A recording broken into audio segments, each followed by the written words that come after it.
Hey, how's it going, guys? Just want to do a quick video.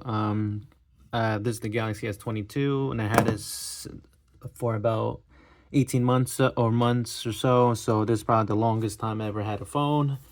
And I recently switched back to the Pixel 8. So I'm gonna go ahead and put this phone on the side, and I just want to say a couple of things about it. Overall, I do love this phone, the Galaxy S22. For me, I think it's probably the best phone. It's the iPhone for Android users. I say that because it's like I like the design of it, especially with the graphite black. That's no longer an option now with the newer phones, unfortunately. The camera's good. I've recently been using the Pro camera on this because it just like it doesn't highlight the pictures, especially with my kids. So it just brightens up the image too much. I think it looks artificial, so I use Pro modes. It just brings some of it's a more darker image, more contrasty, I guess, compared to the Pixel, so I decided to do that. Ever since I did that move, I've been liking the pictures that's coming out on the 22.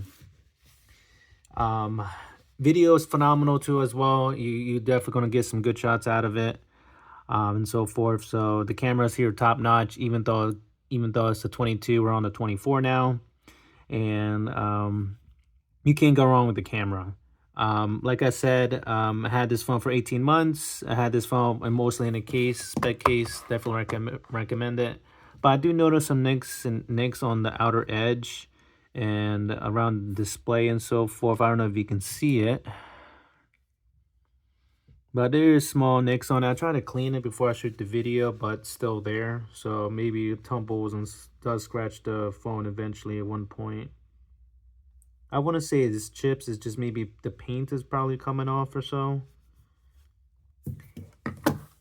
Like I said, I like the design of it. I like the camera on this. Also, Samsung, of course, is known to have the most beautiful displays. Not big, but this is the regular 22. I just love the display of it. So nice and beautiful. Also, the brightness.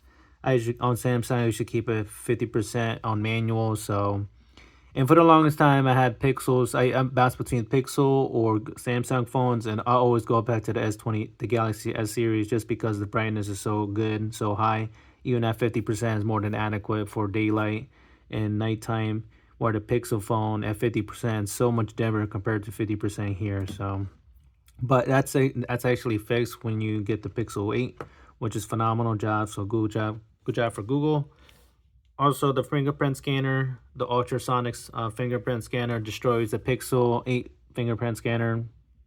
No, it's a fact. It's more reliable compared to this one. The only issue is that this does the whole screen lights up, but the fingerprints does light up even more at night, so it does get a little bothersome if you try to use your phone in the middle of the night and the bright two lights are shining in your face. The one thing I don't like about this phone, of course, is the battery life. I'm a little bit disappointed because I used the battery setting where it caps at 85%. I did that for most of the life on this Galaxy S22.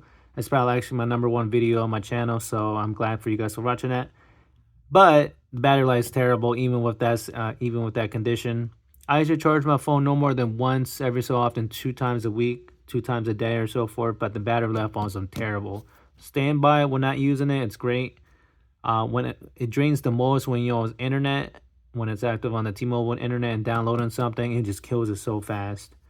Um, so if you use Wi-Fi and everything, you're fine, you're good. But downloading heavy files and so forth, or uploading files, it just kills the batteries. Because I take a lot of photos of my kid and uploads a lot. I've been recording a lot more video and photos now because I switched to Pro mode. It just comes out a lot better. I say all this, even in the world of S24 is out now. Don't get me wrong, it's a beautiful device. I do enjoy removing the camera hump right here, so it's just a flat design, just a camera lens popping out. That's I wish what Samsung would do eventually. But it's still compared. The processor is still good. The camera good. Screen quality is good. When the S24 came out, the reviews came out, everyone's saying the camera is just as good as the regular ones. So for me, that's a good thing. I'm not missing out or anything. The AI features do not attract to me. When Google decided AI features, not interested. Samsung did it, not interested. And the camera actually is the same as the 23, and the 22 to 23 slight improvements again. So actually, I would think if you have the money for it, just be mindful for the battery life. I definitely recommend it. Just keep in mind on the battery life. I know you can probably. I'm gonna look into how much is to swap out the battery for this. I know there's a. I think there's a Samsung store near repair store, so I can check that out. So maybe it's worth it. Also helps out that I'm recently upgraded from Chrome. Upgraded from using the Google Chrome OS on laptops, Chromebooks, whatever. Now upgraded to DeX with a monitor, 4K monitor from LG. And wow, it just like blows my mind. I've been sitting on that feature for a while, so now I'm using it. Now I'm definitely gonna keep this S22. So much better. It just like usually I don't keep phones. You trade it in for something, but since it's my Dex, using the Dex on this, is probably gonna make me keep this phone longer. And watching like top quality videos and so forth on my 4K monitor is just like pretty good. So that's my take on it. S24, you're not missing much compared to 23. I'll be interested to see what the 25 brings into the table. But that's my video, guys. Thanks.